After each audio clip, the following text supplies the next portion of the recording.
السلام علیکم ورحمۃ اللہ وبرکاتہ۔ آپ لوگ خیر و عافیت سے ہوں گے۔ اللہ تعالی ہمیشہ خیر و عافیت سے رکھے، ہر قسم کے شر سے محفوظ رکھے۔ درود شریف پڑھ لیں۔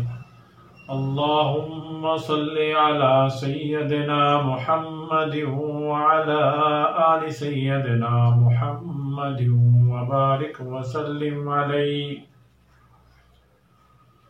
اگر غموں سے، دکھوں سے نجات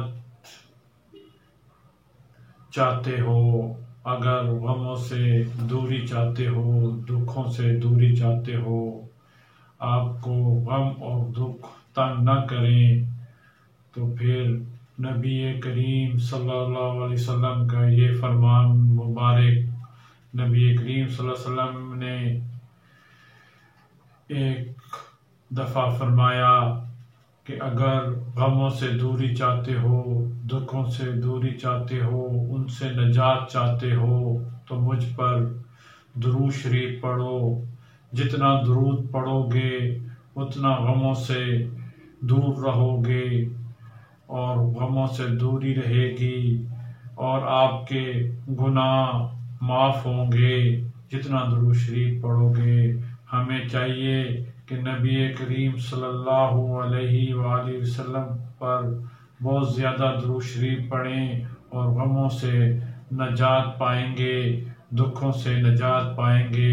درود شریف کا معمول ہمیشہ رکھنا چاہیے اور اس طرح درود شریف پڑھنا چاہیے کہ آپ قبلہ رخ باوضو ہو کے اور دل و دماغ نبی کریم صلی اللہ علیہ وسلم کی محبت سے سرشار ہو کر پڑھنا چاہیے، اور درود شریف جتنا پڑھیں گے اتنے آپ کے غم کم ہوں گے، دکھ کم ہوں گے، گناہ